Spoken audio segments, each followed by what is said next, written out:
A ver, ¿me pueden decir dónde En Lucas. quedamos? Ajá. En el Evangelio de Lucas. ¿Tienen alguna pregunta, alguna inquietud que haya surgido eh, durante, después de la clase?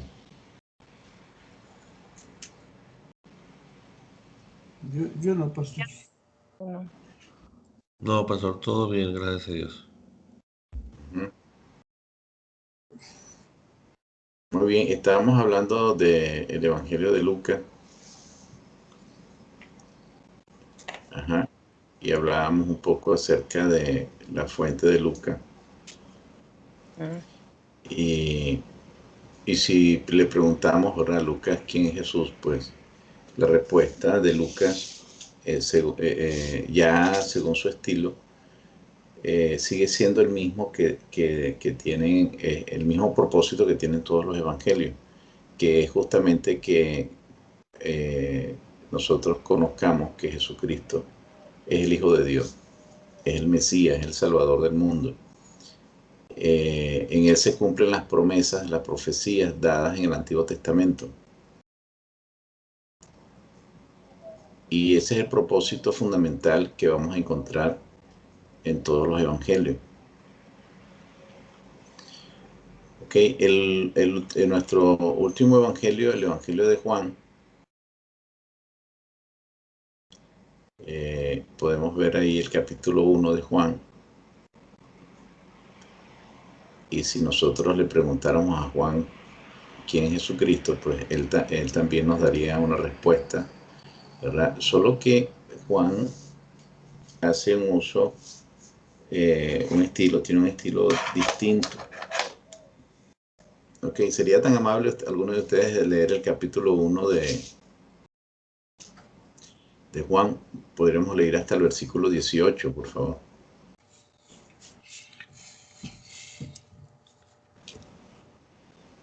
Perdón, del Evangelio de Juan, capítulo 1 hasta el versículo 18.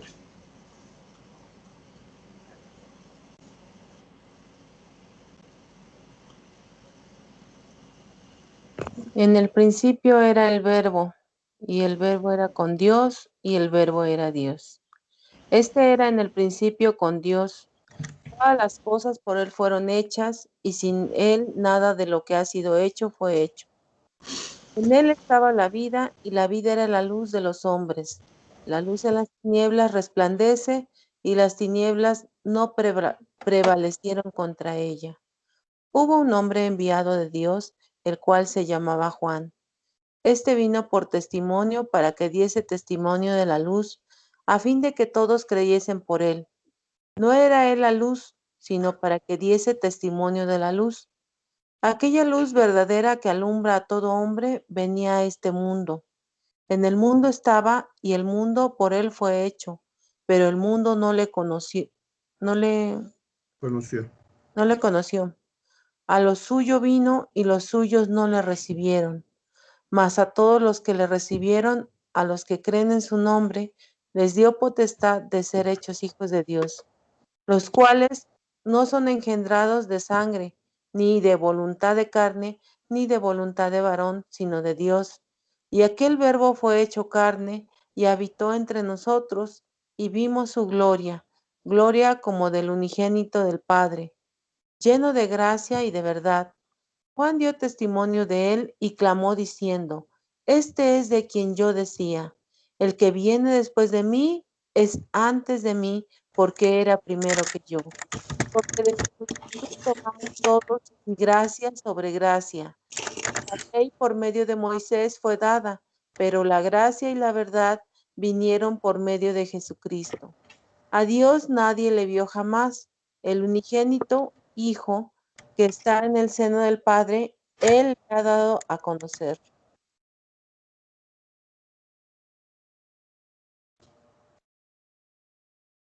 Amén.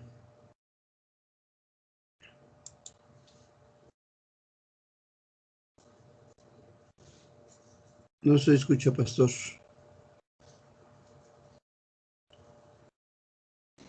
Ok, le voy a leer el mismo pasaje en la versión Palabra de Dios para Todos. Dice, en el principio, antes de la creación del mundo, ya existía la palabra.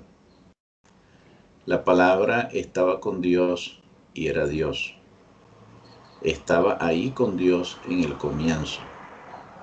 Todo se hizo por aquel que es la palabra. Sin él, nada se habría hecho. En él estaba la vida, y esa vida era la luz de los seres humanos.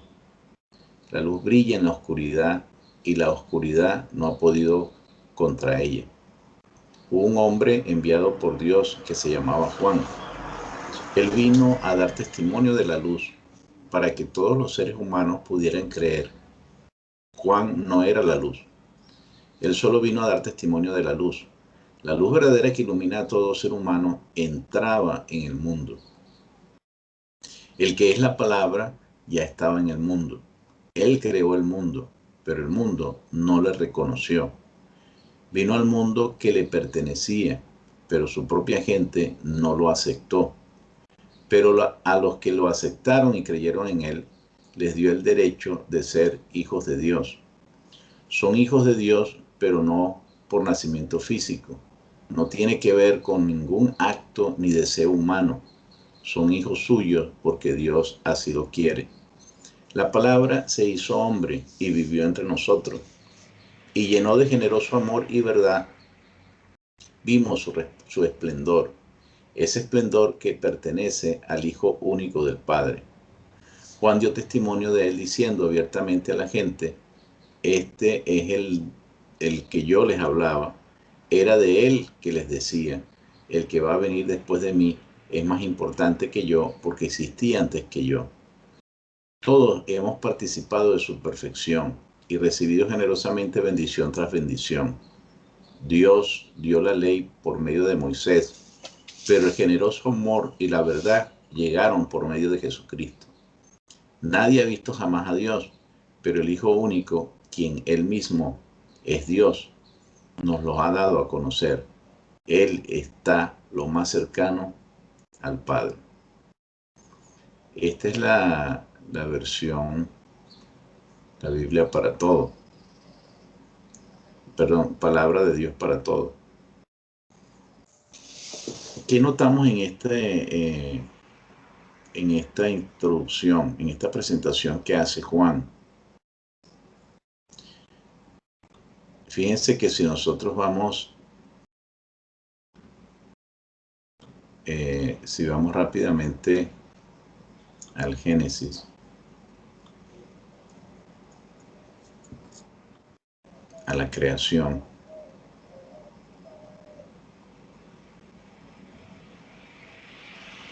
dice allí, en el principio creó Dios los cielos y la tierra. Y la tierra estaba desordenada y vacía, y las tinieblas estaban sobre la faz del abismo, y el Espíritu de Dios se movía sobre la faz de las aguas. Y dijo Dios, y dijo Dios, o habló Dios, es el verbo, es el logo, es la palabra. Es la expresión que utiliza Juan en su evangelio, se traduce como logos. O sea que es logos en el original, en el griego, y que nosotros traducimos en las versiones de nuestras Biblias como verbo, como palabra. Ese y dijo Dios, habló Dios. Ese es el logo de Dios, la palabra de Dios.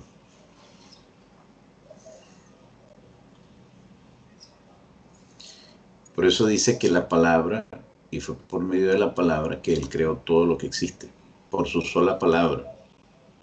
Y dijo Dios, y luego dijo Dios, hay expansión en medio de las aguas. Y llamó Dios a la expansión cielo. Dijo también Dios, júntense las aguas. Y llamó Dios lo seco tierra, y la reunión de las aguas llamó mares. Después dijo Dios, produzca la tierra. Luego dijo Dios, haya lumbrera. Dijo Dios, produzcan las aguas seres vivientes.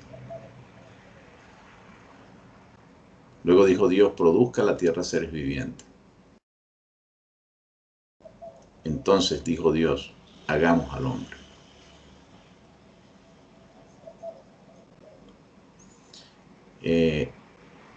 Juan nos introduce o utiliza un recurso que era más de la cultura griega que de la cultura judía. El concepto del logo, todos coinciden que es un tema más asociado a la cultura griega de su época. Pero él utiliza entonces este conocimiento y lo aplica, lo asocia a Cristo. Y dice, bueno, Cristo es el logo de Dios. Es decir, Él es Dios. Él es el creador. Él es la vida misma. Él es el origen de todo. Entonces, el concepto de logos es un concepto muy profundo. El logos es la revelación del pensamiento de Dios. Cuando Dios habla, entonces da a conocer, hace comprensible, entendible su pensamiento, llega a nosotros. Y no es hasta que Dios habla que su palabra da forma. Dios creó de la nada, sin materia prima, solo por su palabra. Él lo ordenó y su palabra dio fruto, produjo. Sencillamente empezó a existir aquello que por la palabra de Dios, por solo mencionarlo, por el ejercicio de su soberana voluntad, Dios entonces crea lo que existe.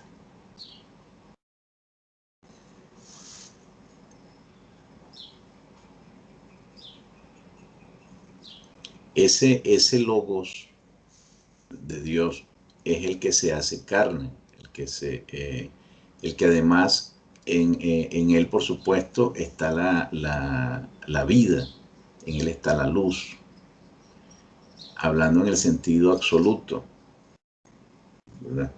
Él es la luz en la oscuridad, él es la vida, ¿verdad? En ese vacío. Es esa la presencia y la acción divina de Dios. A diferencia de todos los demás, entonces Juan hace uso de este recurso que era muy poderoso y muy especial, sobre todo dentro de la mentalidad griega.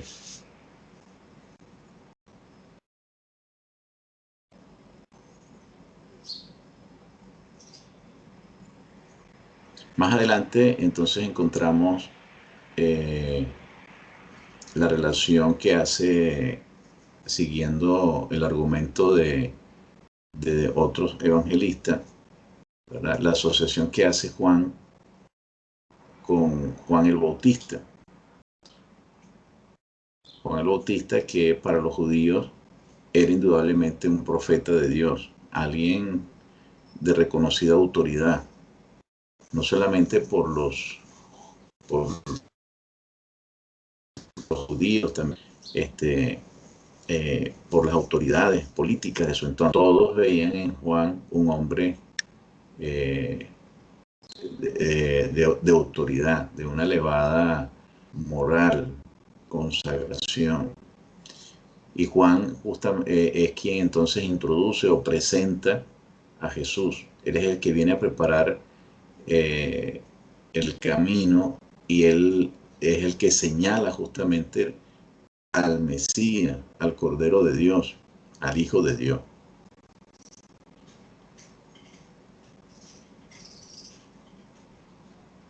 Es lo que vamos a encontrar a partir del versículo 19.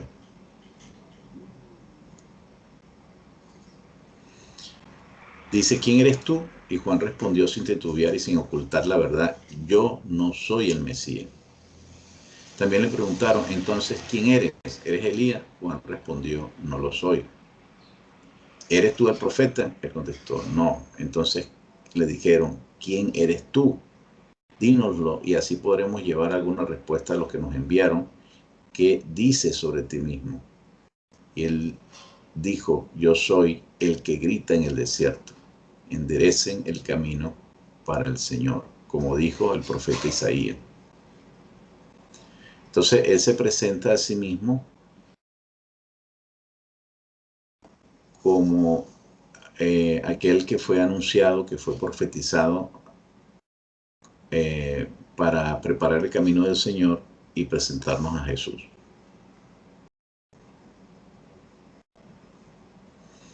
Muy bien, ¿algún comentario, alguna reflexión sobre esto que quisieran compartirnos?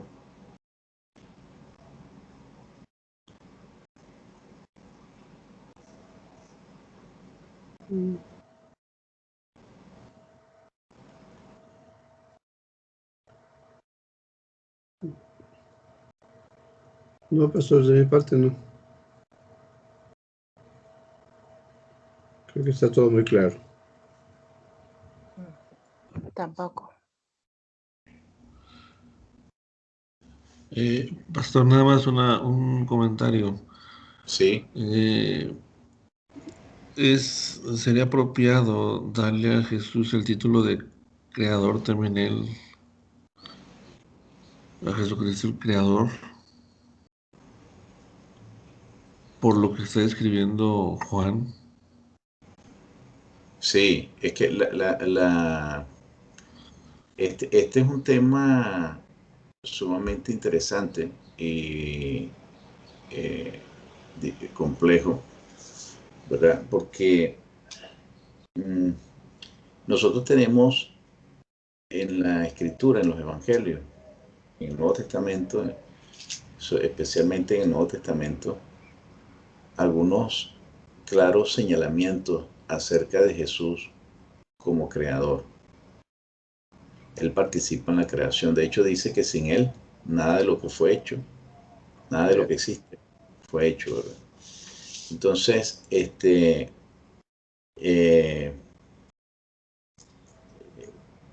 sin embargo, no se le refiere a Él directamente de esa forma, ¿verdad? O sea, no se le otorga el título así como tal. Pero sí se habla de su participación en la creación y su participación es determinante. Sin él, nada de lo que existe podría existir. Entonces, es por eso que en esas discusiones que se han dado acerca de Jesús y su persona, se ha elaborado esta teoría o doctrina para nosotros los cristianos de la Trinidad. La Trinidad es un término técnico que aplicamos a esa idea de un Dios en tres personas. O sea, hay un solo ser, un único Dios, ¿verdad? Pero que en quien al mismo tiempo, o en quien al mismo tiempo encontramos la manifestación de tres personas distintas, que se distinguen la una de la otra, pero que tienen cualidades divinas, que actúan y realizan actos divinos. Y eso lo vemos de manera constante. Esa mención de Jesús en la creación le atribuye a Jesús una condición divina como creador, aun cuando no se le da abiertamente el título de creador, ¿verdad? Pero no habría ningún problema. El Espíritu Santo actúa en la creación, el Padre Dios actúa en la creación y el Hijo actúa en la creación. Sin embargo, por supuesto que en el Antiguo Testamento, en el relato del Antiguo Testamento, no hay indicios de esto. ¿verdad? El judío no ve allí a un Dios trino. Este concepto o esta idea es única de la fe cristiana.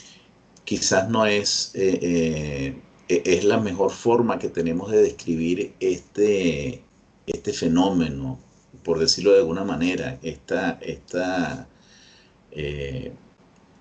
cualidad de Dios que no tiene ningún tipo de parangón, referencia, antecedente, es único. Y por eso hablamos de la Trinidad, pues, que es quizás el concepto que más se aproxima o que trata de recoger esta idea. No es el más perfecto.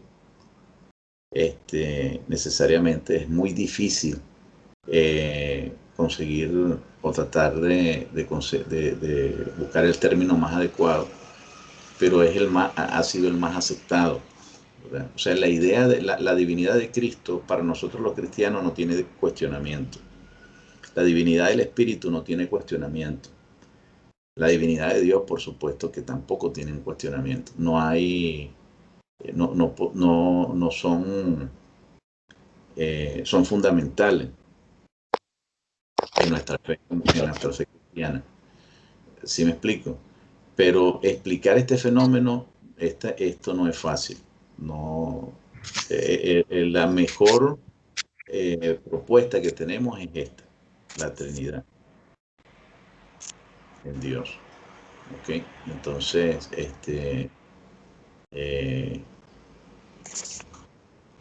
encontramos pues en la Escritura esas evidencias, ¿verdad? La realidad de estas tres personas con condiciones y cualidades humanas. Jesús perdona pecados, por ejemplo, algo que solamente podía hacer Dios. Jesús está sentado a la diestra del Padre, algo que lo hace igual a Dios, pero al mismo tiempo distinto de Dios. Entonces, por eso a Jesús lo crucifican finalmente. El argumento decisivo por el cual deciden crucificar a Jesús es porque se hizo igual a Dios. Se iguala con Dios. Él sana, él perdona pecado, que quizás es lo más elevado que Dios pudiera hacer. Entonces vemos en Jesús un carácter divino, una acción divina. Por medio de él se crea lo que existe. ¿Sí me explico? Pero al mismo tiempo existe la distinción entre el Padre, el Hijo y el Espíritu. Por eso es difícil de repente no es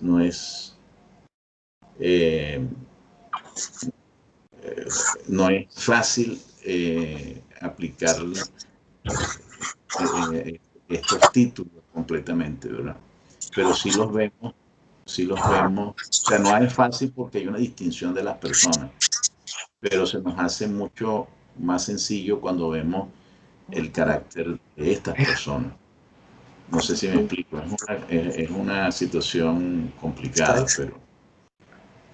Sí, yo creo que se nos hace complicado como seres humanos porque estamos acostumbrados a ver los entes por separado, pero pues si nosotros vemos o analizamos que nosotros mismos somos una Trinidad, tenemos cuerpo, mente y alma, o espíritu y alma, y somos una Trinidad, sin una de ellas no funcionamos. Y entonces yo creo que sí, pero estamos, sí. Esa es la confusión, ¿ve? Esa es la confusión que hay. Es que nosotros no somos una Trinidad. Porque el problema del asunto complicado porque nosotros no somos tres personas diferentes. O sea, nuestro cuerpo, nuestro espíritu, y nuestra alma, ¿verdad? Nosotros a lo mejor somos tripartitos. Pero no somos trinos. Entonces, por eso les digo que es un poco complicado y por eso a veces el término se confunde, ¿verdad? Con la Trinidad queremos hacer la referencia a un ser con tres personas distintas, Ujú. Tres personas que se hablan entre ellas, que tienen voluntad, Mm. que toman decisiones, que participan, ¿verdad? De manera personal. En cambio, en nosotros hay, por eso es que se hace complicado, ¿verdad?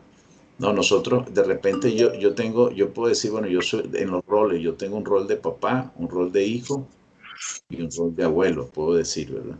Ujú. Pero soy la misma persona, no soy tres personas. Tengo roles distintos, pero soy la misma persona.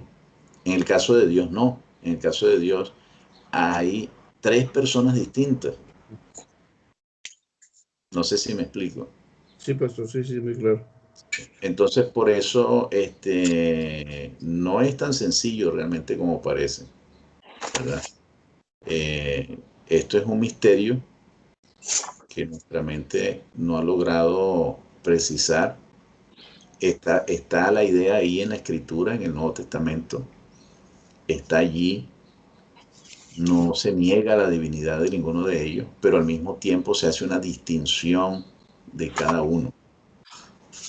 De hecho, cuando Jesús se bautiza, pues uno ve, está la voz del cielo que habla, está Jesús que se está bautizando y está el Espíritu Santo que se manifiesta. O sea, hay una distinción allí. Cuando la gente me ve a mí, no ve a tres personas diferentes, ve a uno solo, que es abuelo, que es padre, que es esposo, ¿verdad? Pero ve la misma persona. No, pero cuando vemos a Dios, vemos a tres personas diferentes.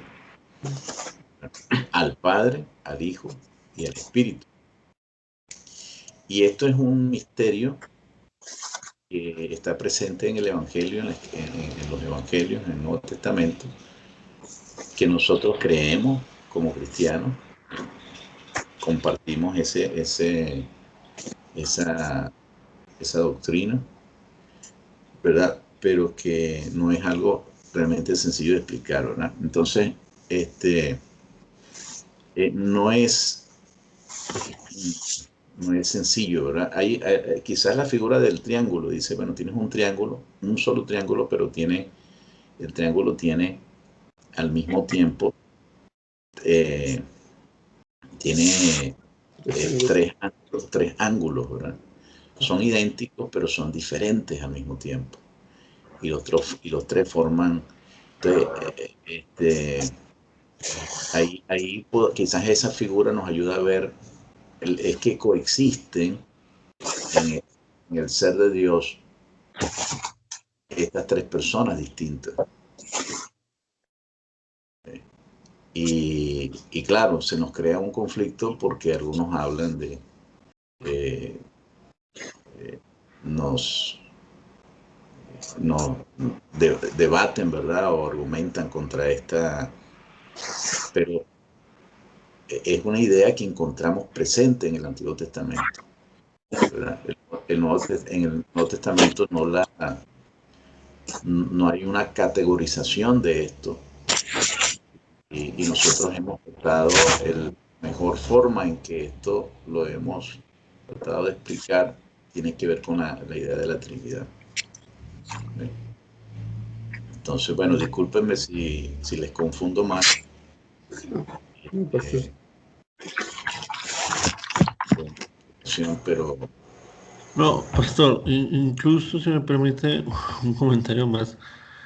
En el versículo 18 de esta versión también deja, bueno, a mi parecer, en el aire esta situación difícil de explicar porque dice, nadie ha visto jamás a Dios, pero el Hijo único, quien Él mismo es Dios, nos lo da a conocer. Pero luego como que separa Juan estos roles y dice, Él está lo más cercano al Padre. O sea, de una forma simplista, eso no es, por así llamarlo. sí, sí, sí. Es que esa es ese es el misterio, ¿verdad?, que nosotros encontramos allí.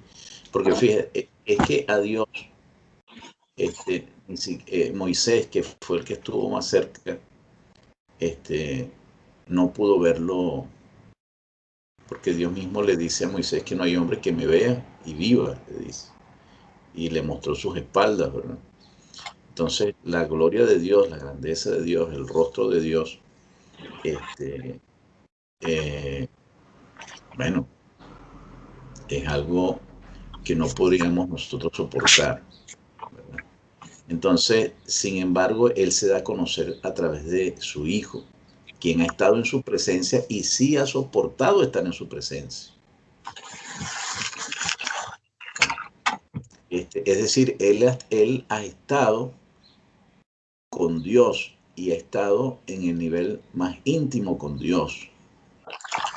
¿Me explico? Y lo puede hacer porque Él es divino, porque Él es partícipe de la naturaleza, de la misma esencia de Dios. Pero cuando se nos muestra a nosotros, se nos muestra como Jesús, el Hijo de Dios. Y a través de Él es que podemos conocer al Padre. ¿Sí me explico? Entonces, tenemos la distinción, tenemos la esencia en Él de Dios y al mismo tiempo la distinción del Padre. Entonces, por eso es un misterio que nos va a hacer estallar la cabeza, ¿verdad? Tratando de entender esta situación, ¿verdad? Entonces, pero al mismo tiempo está en nosotros hay el testimonio de su Espíritu, ¿verdad? Por eso lo que vamos a encontrar en el Antiguo Testamento era el Dios sobre nosotros, ¿verdad? El Dios que estaba sobre el pueblo. Con Jesús tenemos al Dios con nosotros, que ahora se hace humano y está con nosotros. Pero con el Espíritu tenemos a Dios en nosotros. En nosotros. Entonces, es Dios que se nos ha mostrado tres personas distintas, ¿verdad? Que son divinas, que comparten la divinidad, pero que al mismo tiempo son diferentes.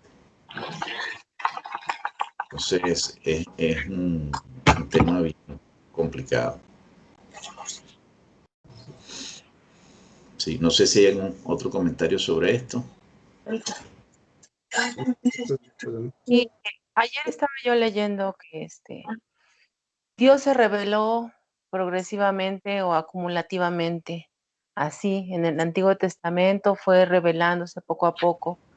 Y tal vez esta revelación fue porque a lo mejor el pueblo judío en su tiempo no hubiera podido entender esto de tres personas en uno. Es mi comentario.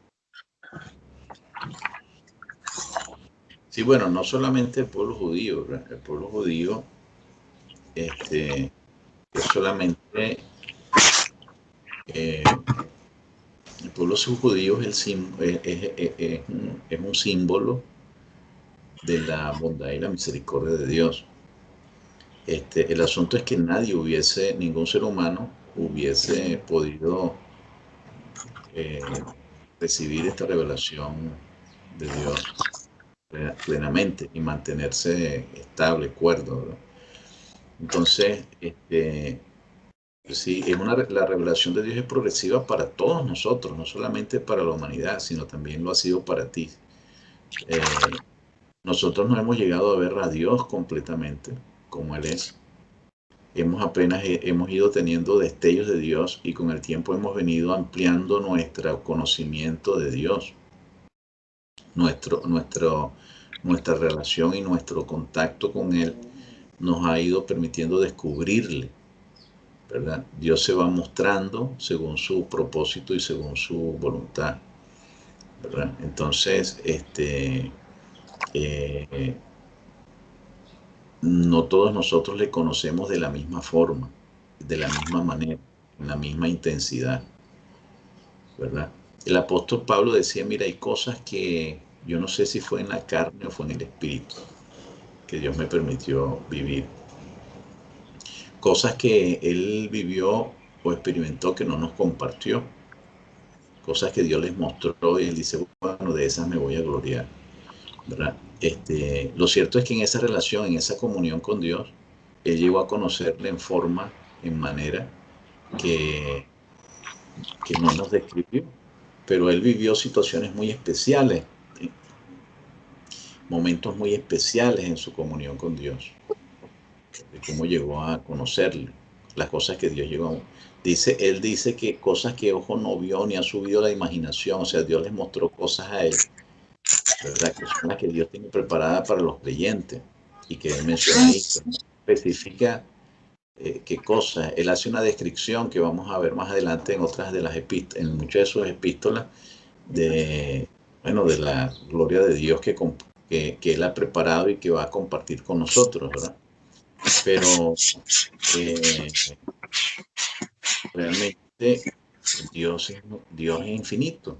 Nosotros no podemos contener en nosotros la revelación de Dios, porque entonces seríamos como Dios, seríamos como Jesús. Pero Jesús sí, Jesucristo es Dios, ¿verdad? Y Él puede mostrarnos al Padre, porque además de ser Dios, es hombre, es ser humano. Entonces, esa es la persona de Cristo, es la divinidad, hablamos de su divinidad y humanidad. Entonces, Él, porque se identifica con Dios plenamente y es parte de la naturaleza de Dios, puede darnos a conocer al Padre porque es humano como nosotros también. Entonces, este es el misterio, ¿verdad? Y el Espíritu, que no es cuerpo, pero que da testimonio a nuestro espíritu, es esa presencia que se incorpora a nuestro ser, a nuestro interior, a nuestra mente, a esa dimensión nuestra espiritual, donde entramos en contacto con Dios. Es lo que va a llamar más adelante vamos a encontrar más adelante en Corinto, sobre todo cuando habla del ministerio, de la competencia de nuestro ministerio, viene del Espíritu, ¿verdad? Entonces, esto es parte de ese misterio profundo que el que quiera conocerlo, conocerá en la medida que busque a Dios. Y Dios se le mostrará. Dios se revelará a ti, ¿verdad? Pero no es algo que todos podemos sobrellevar de la misma manera. Bien, habiendo dicho esto, vamos a pasar vamos a hablar un poco del problema sinóptico. No sé si han escuchado hablar del problema sinóptico. Si esta es una expresión conocida para ustedes, ¿verdad? Ya que estamos cerrando los evangelios, ya hablamos del evangelio de Juan, brevemente su propósito, su estilo, pues vamos a encontrarnos que los evangelios se presentan, sobre todo lo que es Mateo, Marcos y Lucas. Le hablamos sinóptico porque es como si se mirara por el mismo lente, ¿verdad? Cuando uno trata de recoger el testimonio de varias personas, de varios testigos en un mismo evento, que han presenciado el mismo evento, es prácticamente imposible que esas personas nos den el testimonio exactamente igual, usando las mismas palabras exactamente, ¿verdad? Y en la misma actitud, en la misma forma. Si nosotros saliéramos a la calle, ¿verdad? Nos encontráramos con un accidente de tránsito y le preguntáramos a todas las personas que vieron el accidente, tendríamos estilos y expresión completamente diferentes. Aunque pudieran haber similitudes, pudieran haber coincidencias, pudieran haber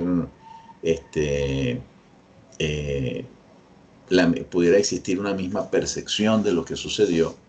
Sin embargo, el relato sería diferente, sería distinto. Nadie nos contaría el accidente justamente de la misma forma, con las mismas palabras. ¿Es así o no es así? ¿Qué piensan ustedes?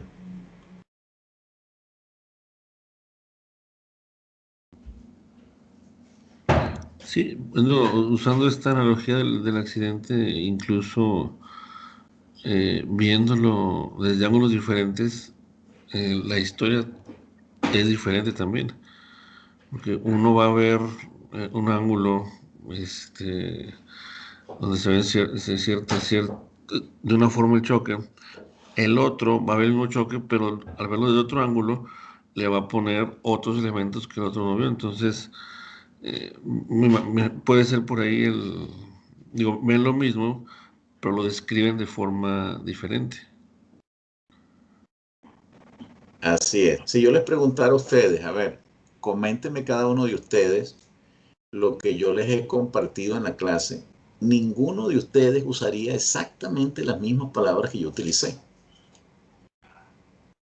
aunque todos me escucharon al mismo tiempo, sino que cada uno haría uso de sus propias palabras y sus propios recursos para tratar de describir aquello que yo dije, ¿verdad? Por eso hablamos del problema sinóptico, porque ¿qué sucede con estos evangelios? Mateo, Marcos, Lucas, ¿verdad? No se trata, no es un problema, no es algo que vaya a afectar nuestra fe, pero que desde el punto de vista de la crítica literaria, entonces sí encontramos este tipo de análisis, de cuestionamiento, ¿verdad? De sospecha, de comentario. Aquellos que leen y que hacen crítica literaria enseguida perciben esto, ¿verdad? Okay. ¿Cómo es posible que los evangelios, escritos en épocas distintas por personajes diferentes, nos presentan relatos idénticos? ¿Cómo es posible que esto sucedió? Nos presentan relatos idénticos, hay algunas porciones idénticas, exactamente iguales, ¿verdad? En ellos, pero al mismo tiempo hay relatos completamente diferentes, distintos, y en algunos casos hay relatos que son únicos de cada evangelio. Es decir, hay acontecimientos que solo se describen en ese evangelio, en un evangelio que no se describen en los demás. Hay eventos, ¿verdad?, que son que se comparten con uno u otro evangelio, no con todo. Pero hay relatos idénticos que se comparten en los tres evangelios. Y esto es lo que causa sospechas, ¿verdad? O lo que algunos cuestionan o ven como extraño, ¿verdad? ¿Cómo explicar eso? ¿Qué opinan ustedes? ¿Cómo podemos explicar que esto sucediera así? ¿Qué han leído? ¿Qué saben en cuanto a esto?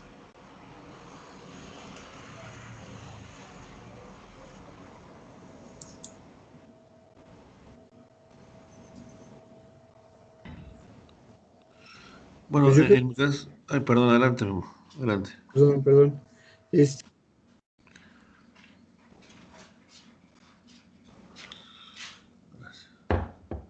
¿Quieres leche? ¿Azúcar? No, así no. Unos sobrecitos. Ok, no sé si quieren, pero ¿qué opinan en cuanto a esto que llamamos el problema sinóptico? A ver, ¿por qué, por qué es un problema? ¿Por qué se le considera un problema? ¿Y qué explicación pudiera tener esto?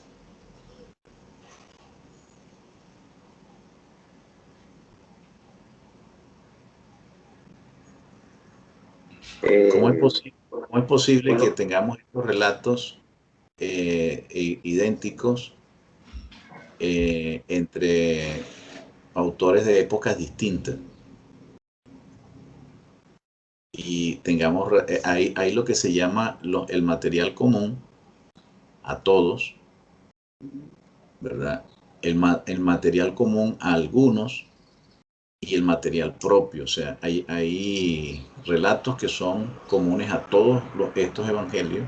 Estamos hablando de Mateo, Marcos y Lucas. Comparte relatos comunes, algunos de ellos casi idénticos. Tenemos material que es solamente idéntico o común entre algunos de ellos, y tenemos otro material o relatos que son únicos. Ajá. ¿Qué han escuchado sobre esto? ¿Por qué se considera que esto es un problema? ¿Y qué han escuchado sobre eso? A ver si quieren compartirnos algo.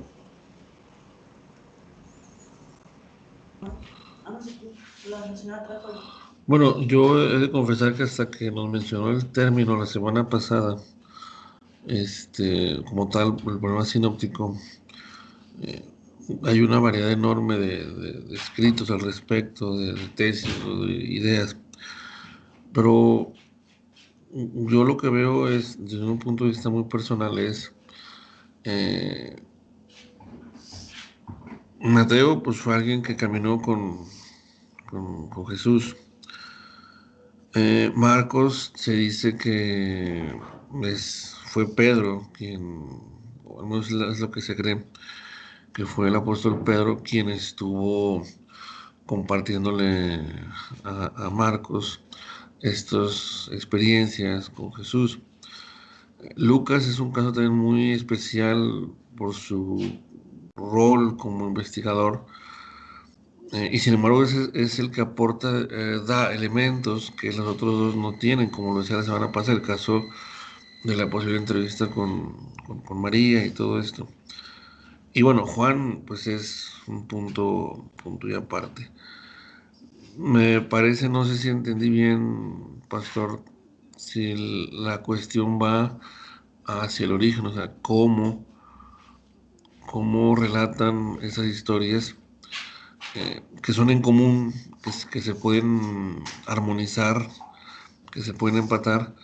Es como si estuviera en el aire la cuestión, bueno, ¿cuál fue la fuente original? ¿Cuál fue la fuente? ¿De dónde tomaron ellos estos relatos?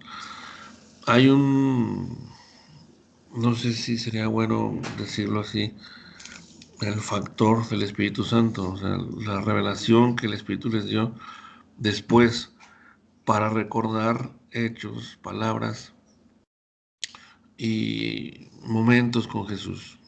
Dios, así grandes rasgos es un comentario. Creo que el conflicto puede ser desde ahí, desde esa variedad de personajes, un doctor, el llamado joven Juan Marcos, y el caso del único que cambia, bueno, los dos, Mateo y Juan, pero Juan ya dije, es un punto y aparte.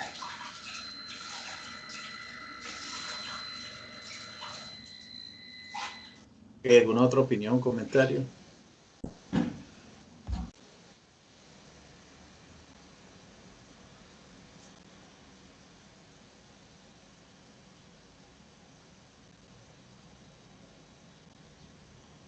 Ok. Fíjense, para repasar este tema, no es un asunto que en las iglesias, claro, nos vaya a presentar algún problema, porque los hermanos en la iglesia no batallan con esto, ¿verdad? Pero desde el punto de vista de la crítica literaria se presenta este problema, ¿verdad? ¿Cómo es posible que podamos confiar en la veracidad de estos evangelios que parecieran que se plagiaron entre ellos, ¿verdad? Entonces, ¿por qué hay relatos idénticos, escritos en épocas y por personas distintas? Y porque hay contenido o material que es común, otro que comparten con algunos y otro material que es único, ¿verdad? Entonces, bueno, una de las propuestas que se ha utilizado para explicar este problema tiene que ver con la fuente, ¿verdad? Y algunos de ustedes mencionaban que, por ejemplo, en el caso de Marcos, se considera que Marcos fue la fuente, tuvo como fuente a Pedro, ¿verdad? Marcos se cree que es el evangelio más antiguo, o el primer evangelio que se escribe, ¿verdad? Y luego vienen los demás evangelios. Ahora, se explica o alguien propone una teoría, es que existe un documento, una fuente común a los tres evangelios que los evangelistas utilizaron. Esa fuente común es la que algunos llaman como la fuente Q. No sé si han escuchado hablar de la fuente Q, ¿verdad?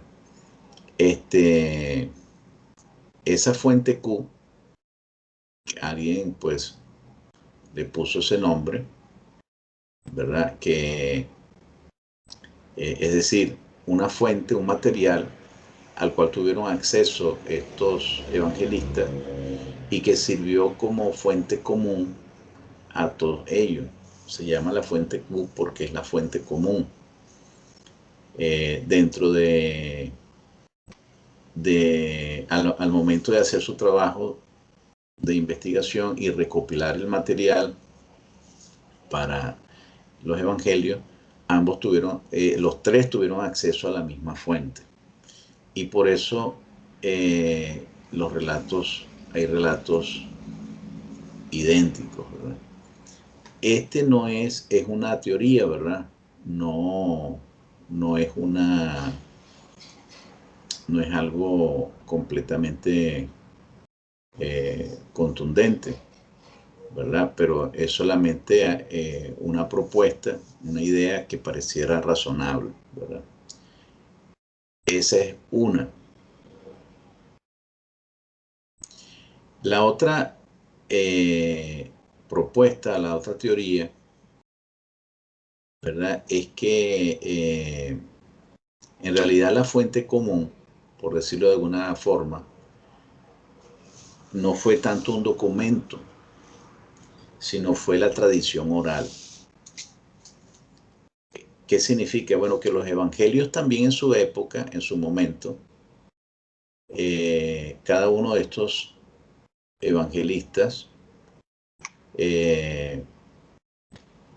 los apóstoles, ellos habían comunidades o grupos que se habían memorizado, que habían aprendido oralmente los relatos, ¿verdad? Y esos relatos fueron preservados, como sucedió también en el Antiguo Testamento, por medio de la tradición oral. Esto parecía ser la mejor forma de preservar el contenido de los evangelios sin dejar evidencia. La iglesia no tenía para ese momento la posibilidad de escribir manuscritos, o los hermanos en la iglesia, de modo que la comunidad, dentro de la comunidad, se encargaba se le asignaba a cada uno el memorizar, el guardar alguna de estas perícopas o relatos de los evangelios. Entonces, cuando ellos comienzan a hacer su trabajo de investigación, se van a encontrar en la tradición oral estos relatos idénticos. Estos relatos idénticos fueron la forma en que la tradición oral guardó estos acontecimientos que luego fueron incorporados a lo que hoy día conocemos como el Evangelio. Es decir, había una comunidad de tradición que seguía la tradición de Marcos, una que seguía la tradición de Mateo, de Lucas, y que guardaron en alguna forma estos relatos, que les permite luego a estos evangelistas incorporarlos dentro de sus evangelios, de sus escritos.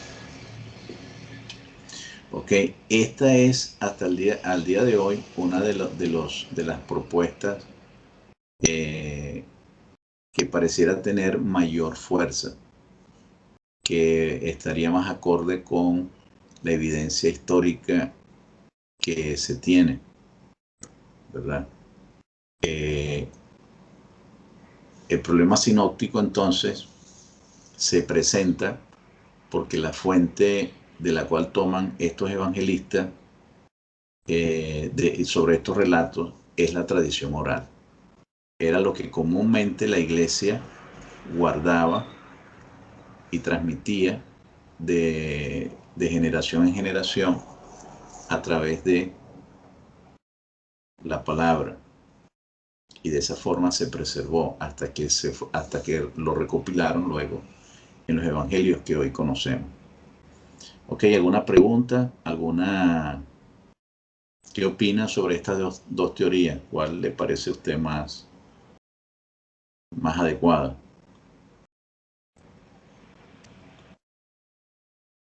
La tradición oral, porque al igual aquí, por ejemplo, en la Revolución Mexicana, los investigadores, para lograr armar un mapa de cómo se realizó, tuvieron que acercarse a muchas personas que lo vivieron, o a personas que su abuelito estuvo en la revolución, y todo eso viene de la tradición oral.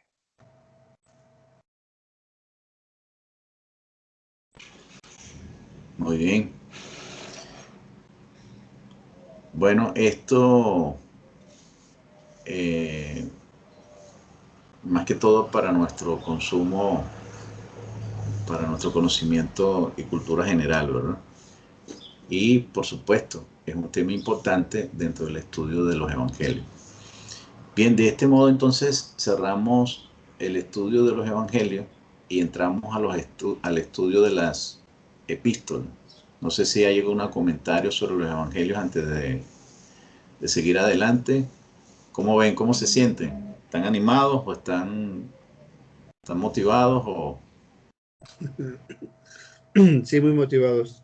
En todo caso, les pasó nada parece? más alguna referencia rápida del Evangelio de Juan, ¿por qué es distinto a los otros? El Evangelio de Juan no sigue la misma fuente, ¿verdad? El Evangelio de Juan, hay una comunidad que sigue otra tradición, y por eso los relatos son distintos, ¿verdad? Y Juan está escrito para un público diferente, ¿verdad? Entonces, pero los evangelios, el problema sinóptico se presenta, o las sospechas se presentan en estos otros evangelios, ¿verdad? Que son justamente Marcos, Mateo, Marcos y Lucas. ¿Ok? Pudiéramos decir que en condiciones normales, cada evangelio debería ser un relato distinto, como sucede con el de Juan, ¿verdad? Creemos que este Juan que escribe el evangelio era uno de los apóstoles, ¿verdad? Es lo que la tradición nos presenta. Este evangelio tiene las cartas, la carta juanina y el Apocalipsis. Serían los escritos de Juan. Pero bueno, el problema mayormente se nos presenta con Mateo, Marcos y Lucas, y creemos que finalmente ellos tienen una fuente común, además de los testimonios y de todas las demás personas a quienes ellos entrevistan, y que esa fuente común que ellos tenían era la tradición oral. Por eso los relatos son exactamente iguales, pues en la tradición oral así es lo usual, ¿verdad? Los relatos se guardan exactamente, literalmente, la gente los aprende de forma literal, y de eso se trata la tradición, de tratar de recoger lo que originalmente sucedió y preservarlo tal cual como se relató al principio, para que se preserve en el tiempo. Entonces, por eso que fue la tradición oral. Sí, hermano. Perdón, pastor. Entonces podríamos decir que de alguna forma Mateo, Marcos, Lucas, bueno, participaban, pero no tan directamente en la vida de Jesús como Juan, y eso pues le da otra perspectiva, porque Juan fue el que vivió directamente con Jesús, que le da una perspectiva más directa, no de oídas, sino que de vivencias. No sé si se pueda interpretar así.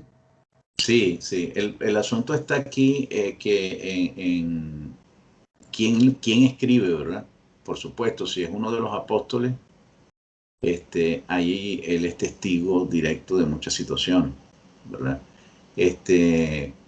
Si en la época en que se escribe estos evangelios, o sea, qué tiempo llevó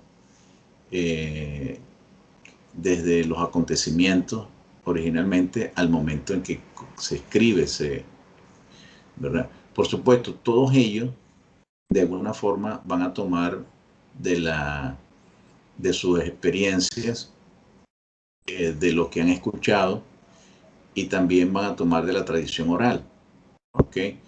Y eso es lo que va a darle a cada evangelio estos matices. Pero también ellos escriben estos evangelios a una comunidad, es decir, a un grupo específico. Entonces acomodan su relato de acuerdo a la comunidad que le va a escuchar, ¿verdad? Para decirle o para tratar de transferir ese relato en términos que la gente pueda comprender, ¿verdad? Por eso es que ningún evangelio debería ser idéntico, ¿verdad?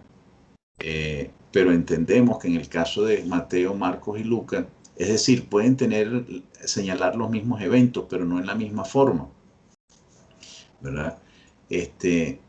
Lo sorprendente es que Mateo, Marcos y Lucas tienen relatos que son idénticos, pero ya sabemos que los relatos idénticos surgen de una fuente común que creemos que es la tradición oral, que preservaba los relatos fielmente, de esa manera, de generación en generación.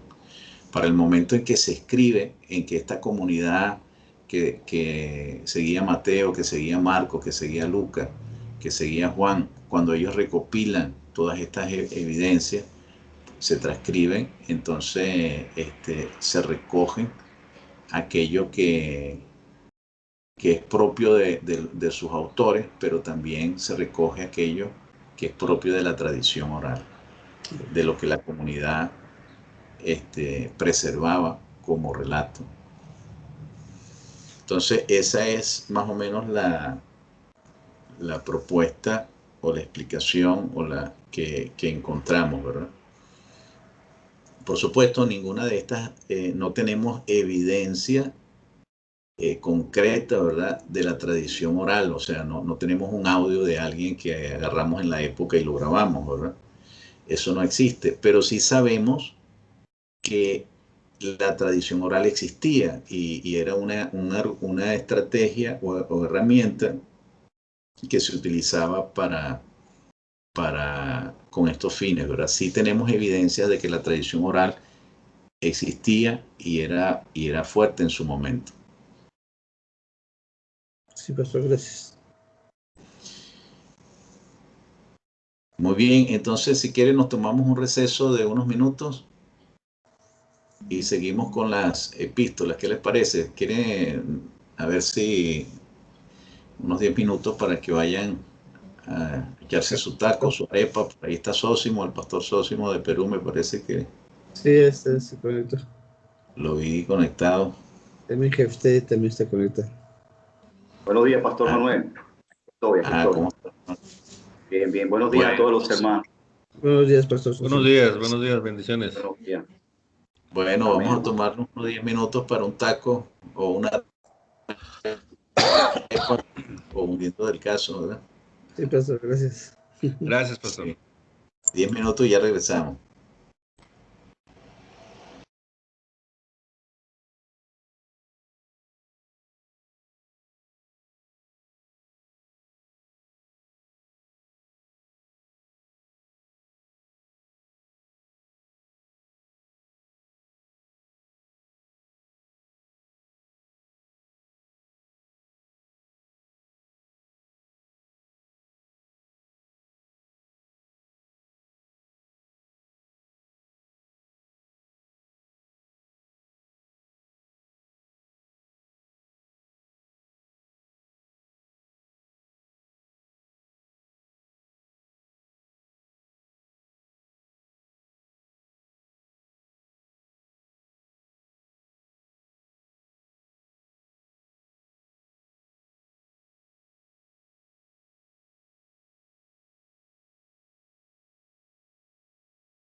¿Qué tal, mis hermanos? ¿Cómo les fue?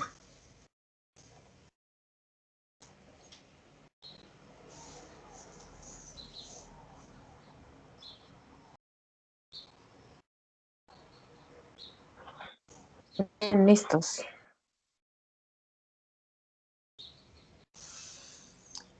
Ok, entonces vamos a continuar. Adelante, pastor. Usted también.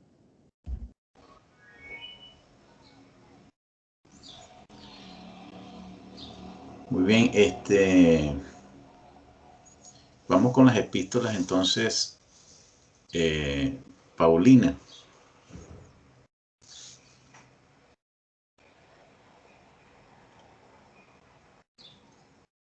¿Sí recuerda cuáles son las epístolas paulinas para...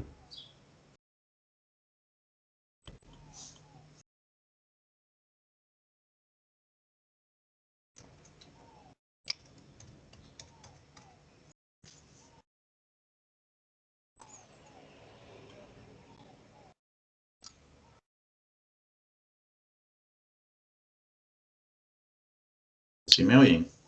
Bueno. Sí, pastor, lo escucho. Sí, Ok. Pastor. Bueno, entre las epístolas paulinas o las cartas paulinas tenemos entonces Romanos, tenemos los Corintios, Tesalonicenses, Filipenses, Gálatas, Filemón. Estamos hablando de 13 cartas paulinas.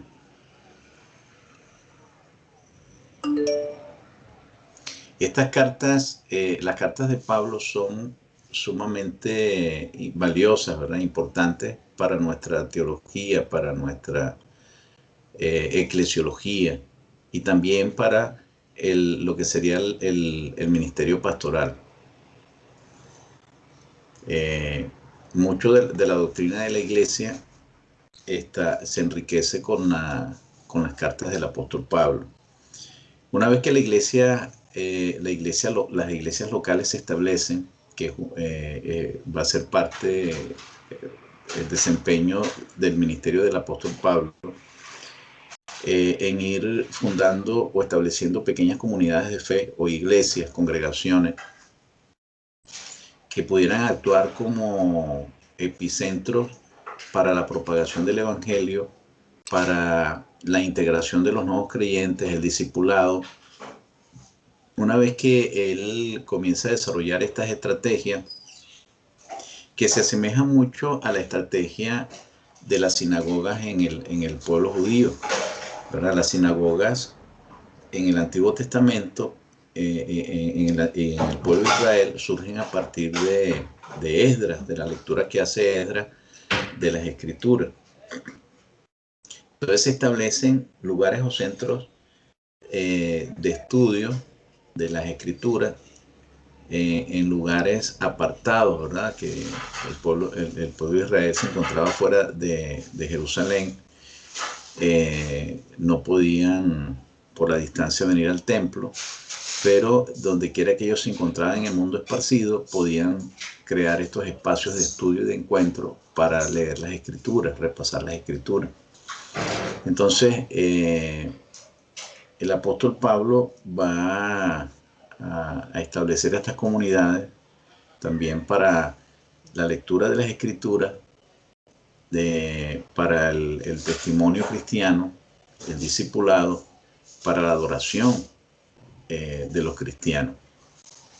Estas pequeñas comunidades de fe, una vez que se establecen en estos lugares estratégicos, comienzan a presentar crisis, conflictos, situaciones, algunas desde afuera, venidas desde el exterior, y otras que surgen propias de la misma convivencia de los hermanos de la fe dentro de la iglesia. Y estas crisis o estas situaciones que se presentan van a motivar al apóstol Pablo a escribir sobre estos temas, a tratar de dar instrucciones de cómo manejarse frente a estas situaciones. Y eso nos permite a nosotros esta revelación, esta nueva revelación que nos da Dios a través del apóstol Pablo, que nos permite establecer lo que nosotros llamamos hoy día la eclesiología o la teología de la iglesia. Las iglesias cristianas son por eso esencialmente neotestamentarias, porque reciben digamos, su teología fundamental a partir de el Nuevo Testamento. Pablo es el genio de esta revelación. Es un personaje sumamente importante en la fe cristiana. Y lo es incluso desde el punto de vista histórico. Cuando hablamos de los personajes históricos, Pablo es el personaje reconocido, el personaje fundamental. Digo, incluso más que Jesús, porque no tenemos, como personaje histórico, no tenemos evidencia de Jesús histórico. De Jesús tenemos la evidencia que nos dan los evangelios y las mismas evidencias que encontramos en el Nuevo Testamento y en el testimonio de Pablo, ¿verdad? Pero Jesús no es un personaje, no tenemos el personaje histórico como tal, no tenemos evidencias aparte de los evangelios y de los escritos del Nuevo Testamento que den fe, que nos hablen acerca de él, de su persona, de cómo nació, cómo fue en su casa, como ser humano, como persona histórica. No tenemos ese tipo de información. Entonces, sí tenemos el testimonio de la existencia de Jesús en la historia, pero no conocemos a Jesús histórico. No sé si me explico lo que quiero decir. ¿Alguna pregunta, alguna duda sobre esto? Confuso en esa parte de que no hay evidencia de la existencia histórica de Jesús. Bueno, yo he escuchado de Flavio Josefo que mencionaba la existencia de Jesús, pero un poquito de confusión en ese sentido, pastor. Sí, no te entendí, no te escuché bien, hermano. Perdón, pastor. No, sí, pastor, perdón. Le digo que sí me queda un poquito confuso ese argumento. Yo pensaba que, por ejemplo, por medio de Flavio Josefo sí había algunos relatos que mencionaban a Jesús, pero sí, efectivamente, creo que un dato tan certero, tan preciso, sí me cuesta trabajo. Creo que sí no lo hay, pero sí me cuesta un poquito trabajo comprenderlo. Ok, cuando hablamos del personaje histórico, estamos hablando del personaje del cual tenemos evidencia, testimonio de su vida como persona, como ser humano, no tanto de su obra o sino, por ejemplo, podemos hablar de Benito Juárez, sabemos dónde nació con detalle, a lo mejor existe la casa donde nació, el pueblo, el lugar donde nació, y a lo mejor hay testimonios de algún vecino, a lo mejor hay un registro en algún lugar de donde él estudió. Si me explico, en el caso de, a lo mejor él escribió algo. En el caso de Simón Bolívar, en Venezuela, pues también tenemos evidencias, ¿verdad? Tenemos la espada de Simón Bolívar, tenemos la casa de Simón Bolívar, donde él vivió cuando era niño. Si me explico, hay un personaje real, histórico, que se puede ubicar en el tiempo y en el espacio desde el punto de vista histórico, ¿verdad? Entonces, el Jesús histórico no tenemos esa evidencia. Okay. No tenemos la evidencia de donde él vivió, no tenemos evidencia de donde él estudió, no tenemos evidencia de la carpintería o sea, no tenemos ese tipo de datos en torno a, no sabemos mucho acerca de su vida realmente particular, personal, no tenemos esa información. Lo que sabemos de Jesús, ¿verdad?, es la mención que se hace histórica, pero de manera general, ¿verdad? Sí, había la gente seguía un hombre, ¿verdad?, que enseñaba y ese tipo de cosas que causó a lo mejor algún tipo de revuelo, pero que no fue un personaje en quien hubo algún interés por averiguar en su época, en su momento, porque Jesús, como todos sabemos, pues terminó crucificado en la cruz, ¿verdad? Como un delincuente. Entonces no era alguien de quien los historiadores tuviesen interés de guardar información, ¿verdad? Entonces, de Jesús, ¿qué tenemos? De Jesús tenemos el testimonio de los evangelios y del Nuevo Testamento, ¿verdad? De Jesús lo trascendente es su misión, viéndolo desde el punto de vista teológico, no tanto lo demás, ¿verdad? Pero bueno, a eso nos referimos. Pero en ese sentido, Pablo sí es un personaje de quien sí tenemos, de quien sí sabemos que hay evidencia de que estuvo preso, de que padeció ante las autoridades romanas, de su trabajo en la obra misionera. Hay un Pablo histórico de quien sí se conoce, ¿verdad? Más allá, de quien hay evidencia. Por ejemplo, hace algunos años se encontró, no teníamos información de Pilatos, por ejemplo. Desde el punto de vista histórico no teníamos información, evidencias de este personaje, y ya hace algunos años se consiguió un sello que tenía el nombre de Pilato.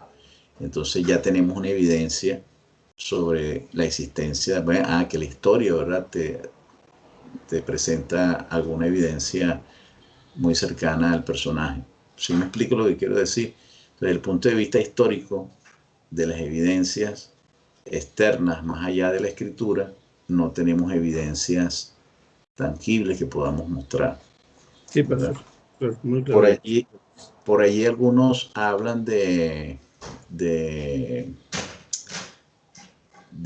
¿cómo se llama? De las vendas, ¿verdad? Del atuendo que le pusieron a Jesús cuando murió. Y entonces algunos dicen que el sudario, ¿verdad?, que existe esto, pero bueno, son cosas que no podemos realmente comprobar. Lo cierto es que Pablo sí es en ese sentido un personaje muy importante.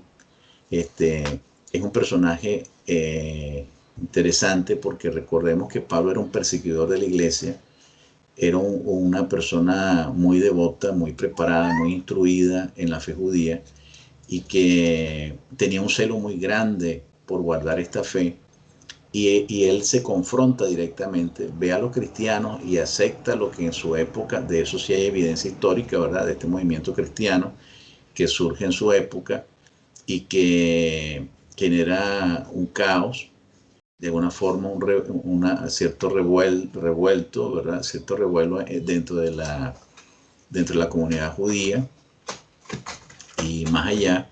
Y este grupo de cristianos que se hacen llamar cristianos, entonces se convierten en una amenaza y Pablo acepta la propuesta de su época de que estos eran personas peligrosas, personas indeseables, ¿verdad?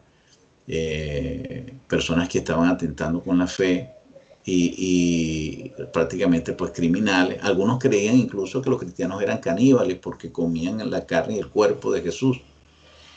Tenían prácticas, se les desacreditó de muchas formas, y entonces el apóstol Pablo vio a estos cristianos como una amenaza y él pues los persiguió hasta matarlos, hasta entregarlos a la muerte a muchos de ellos.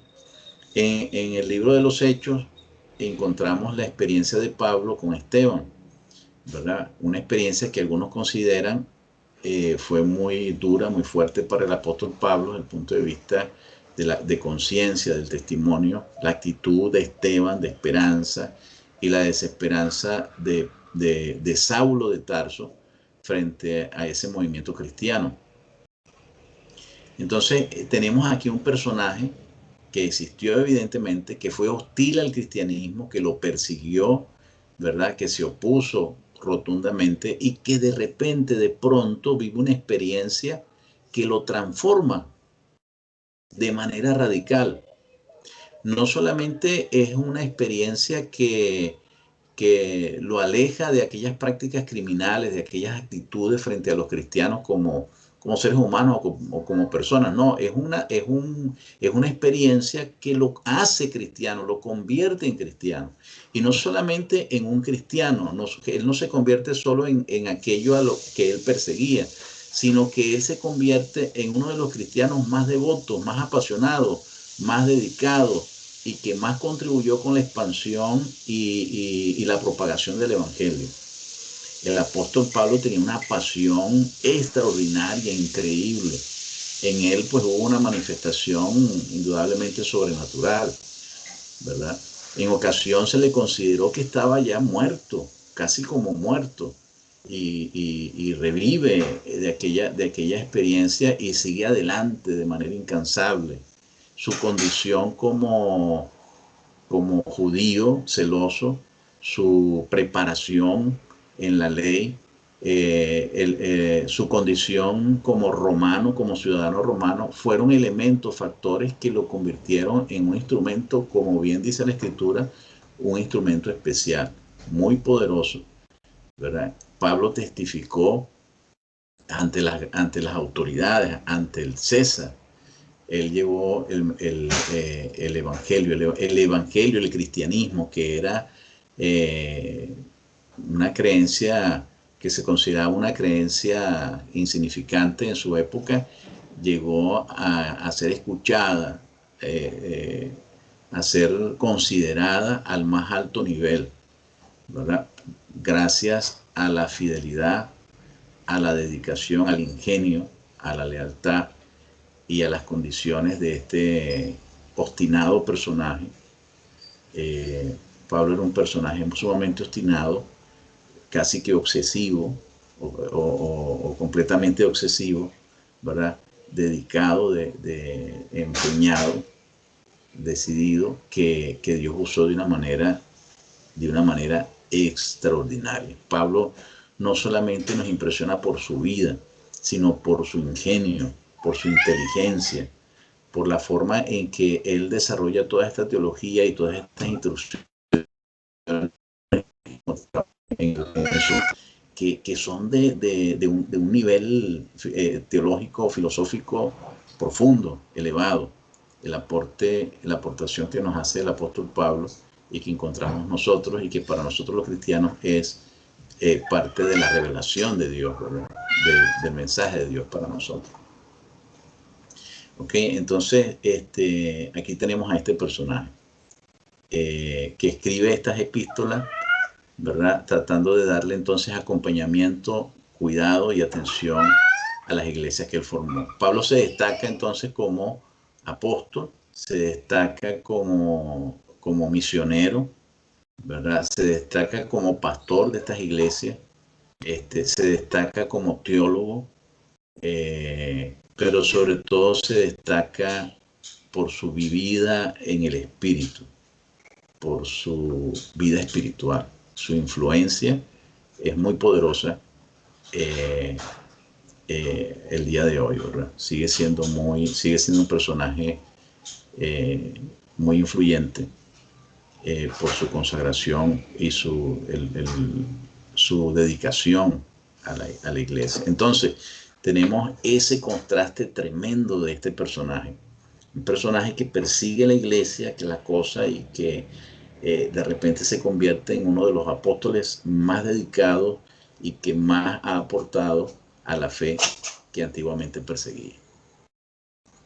¿Okay? ¿Algún comentario, alguna opinión sobre Pablo antes de entrar en sus escritos?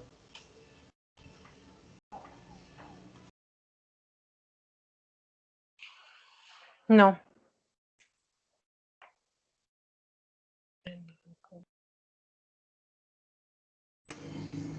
Ok, bueno, pareciera que no pasó todo, muchas gracias. No, pastor, todo bien, todo entendido. Ok, vamos con la epístola a los romanos.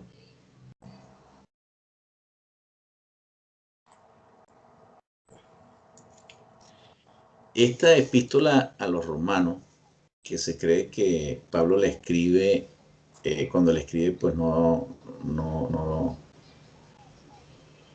había estado aún allí.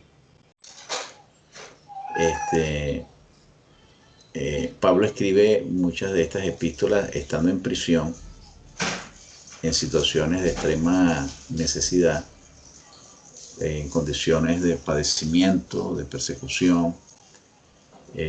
Muchas de estas cartas las escribe estando en la cárcel. Y bueno, el punto de vista de Pablo como pastor de la iglesia, pues nos da unas lecciones increíbles a nosotros como pastores, ¿verdad? Estudiar el personaje de Pablo es muy interesante para nosotros y nuestro ministerio. Pero veamos ahí en Romanos capítulo 1 y vamos a compartir brevemente algunas de los principios que encontramos aquí en esta carta. Pablo comienza entonces, como suele hacer en su estilo, ya no como Saulo, sino como Pablo, que es el nombre que él va a adoptar a partir de su conversión. Y encontramos allí siempre su salutación y presentación. Pablo, siervo de Jesucristo, llamado a ser apóstol, apartado para el Evangelio de Dios. Esta es la forma en cómo Pablo se percibe a sí mismo ahora en esta nueva etapa, en este nuevo comienzo, en este ejercicio de su ministerio. Pablo se ve a sí mismo entonces como un esclavo de Cristo, siervo de Cristo, como alguien que está rendido completamente a Él, y que entiende que su participación en el ministerio no es producto de su propia iniciativa o su ingenio personal, sino que es producto del llamado que Dios le ha hecho a través de esa experiencia para ser apóstol de Cristo. Pablo se considera a sí mismo especialmente apartado para el Evangelio, es decir que Pablo va a vivir su vida literalmente de forma íntegra, dedicada a esta tarea. Pablo no va a realizar o ejercer ninguna otra actividad que no tenga como finalidad, como centro fundamental el Evangelio de Cristo. Si es bien cierto que Pablo en algún momento tuvo como una especie de ministerio bivocacional que procuró hacer tiendas para poder tener dinero, ese trabajo tenía el objetivo de acompañar lo que era su actividad central, que era el ministerio, la propagación del Evangelio. Entonces, de esta manera es que Pablo se va a presentar eventualmente en sus cartas como el apóstol, ¿verdad? El Evangelio entonces para él dice que él había prometido antes por sus profetas en las Sagradas Escrituras, acerca de su Hijo nuestro Señor Jesucristo, que era del linaje de David según la carne, que fue declarado Hijo de Dios con poder según el Espíritu de santidad, por la resurrección de entre los muertos, y por quien recibimos la gracia y el apostolado para la obediencia a la fe en todas las naciones, por amor de su nombre, entre las cuales estáis también vosotros, llamados a ser de Jesucristo. Pablo comparte los argumentos que los evangelios presentan y que identifican a Jesucristo como el Mesías prometido, el que fue anunciado por los profetas en el Antiguo Testamento. Esta transición o esta relación vamos a verla muy frecuentemente, ¿verdad? El conocimiento de Pablo acerca del Antiguo Testamento le permite establecer el sentido que según la nueva revelación o esa revelación progresiva de la que hablábamos, ¿verdad?, se nos presenta ahora en la persona de Cristo. Como la revelación de Dios en el Antiguo Testamento, ¿verdad?, se va desplegando, se va desarrollando hasta llegar a la persona de Cristo, su nacimiento y todo lo que sigue. Pablo comparte este argumento, lo acepta, está convencido de que es así, y es para él también un argumento contundente, un argumento que ya hemos visto en los evangelios. Más adelante, pues el apóstol Pablo entiende, ¿verdad?, que este llamado y esta elección de Dios es para cumplir una misión en el mundo. Como ya lo habíamos dicho anteriormente, él está comprometido con el evangelio. Es sumamente especial la relevancia que él le da a la iglesia de Cristo. Por muy pequeña que fuese la comunidad de fe, el apóstol Pablo escribe sus epístolas dándole a la iglesia una relevancia. A la iglesia local la eleva, ¿verdad? Nos presenta siempre el fondo y la trascendencia espiritual que tiene la iglesia. La iglesia, por muy pequeña que sea, es la iglesia de Cristo, es la comunidad de fe, es el reflejo de alguna forma de esa continuidad del ministerio de Dios, del ministerio de Jesús, de la obra de Jesús. Entonces, la formalidad con la que Pablo se dirige a la iglesia nos demuestra de alguna forma el respeto, la visión, el aprecio, el reconocimiento que él tiene a la iglesia por su carácter espiritual, por ser la iglesia de Cristo. A todos los que están en Roma, amados de Dios, llamados a ser santos, gracia y paz a vosotros, Dios nuestro Padre y del Señor Jesucristo. Más adelante encontramos el deseo de Pablo. Pablo manifiesta su deseo de visitar Roma, ¿verdad?, de estar allí con la iglesia, de compartir alguna enseñanza. Pablo aclara a la iglesia que él ha tenido muchos deseos de visitarle, pero que por razones propias del ministerio y de su actividad no ha sido posible. Ok, creo que está el hermano